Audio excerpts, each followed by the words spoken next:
So hello everyone, welcome back to my channel. It's me Mahita. তো প্রত্যেক Saturday আমার ইচ্ছে করে কিছু না কিছু নতুন একটা খাবার বানাতে, আর আমার মাও আমায় অ্যালাউ করে বানানোর জন্য, কারণ আমার মা বাবা দুজনেই খুব ভালো রান্না করে আর আমার মাও জানে আমি রান্না করতে খুব ভালোবাসি।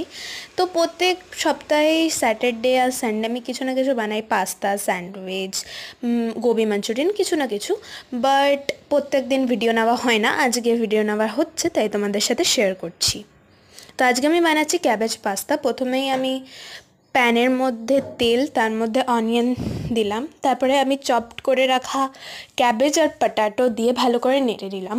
তারপরে আমি এটার মধ্যে নুন দিলাম, হলুদ দিলাম, তারপরে জল দিয়ে একটুখানি সেদ্ধ করে নিলাম। তারপরে খুলে ওর মধ্যে চিনি, সয়া সস আর লেমন দিলাম। তারপরে পাস্তাটা দিয়ে আরেকটু উপর থেকে লেমন দিয়ে চপড ক্যাবেজ দিয়ে টেস্ট করে দেখলাম দারুণ হয়েছে। তোমরাও ট্রাই করো।